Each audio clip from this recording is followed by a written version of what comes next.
분자 오비탈을 좀 더 자세히 살펴보게 되면은 화학 결합에 대한 정보를 얻어낼 수가 있는데요.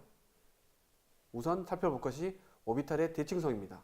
오비탈이라고 하는 그림을 이렇게 표현했을 때 이 두 핵 사이에 우리가 어떤 그 거울이 있다고 생각했을 때 이 거울을 중심으로 했을 때 양쪽에 파동 함수가 대칭을 이루고 있느냐 이루고 있지 않느냐에 따라서 이렇게 G 혹은 U라고 하는 인덱스를 붙일 수가 있습니다. 이거를 계라대, 웅계라대라고 하는 독일어로 표현할 수가 있고요. 근데 또 하나 중요한 것은 노드라는 것입니다. 노드는 이 수소 분자 같은 경우에는 두 개의 핵 사이를 중심으로 나타나게 되는데 예를 들면은 원 시그마 G 오비탈 같은 경우에는 노드가 없습니다. 반면에 원 시그마 U 같은 경우에는 이 대칭성 때문에 원자 핵 사이 가운데 지점을 중심으로 이런 파동 함수의 값이 0으로 수렴하는 노드가 등장하게 됩니다. 그래서 이렇게 노달 플레인이라고 하는 것을 그릴 수가 있고요.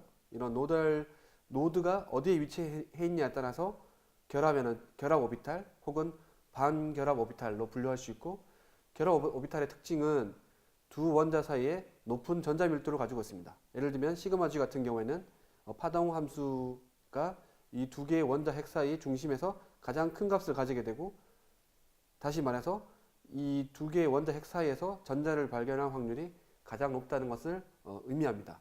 반면에 원 시그마 U 오비탈 노드를 가지고 있는 이 오비탈 같은 경우에는 원자 핵 사이의 중심에서 파동 함수의 값이 0이기 때문에 전자를 발견할 확률이 0이 됩니다.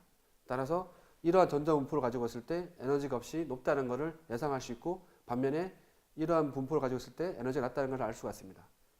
그래서 이런 노드의 분포를 보고 우리는 크게 결합 오비탈, 반결합 오비탈이라고 구분하게 되고, 전자가 결합 오비탈에 들어갔을 때 전체적으로 시스템이 안정해지고, 반결합 오비탈에 들어가게 되면 시스템이 불안정해집니다. 이러한 분석을 바탕으로 우리가 화학 결합을 양력학적으로 해석할 수가 있습니다.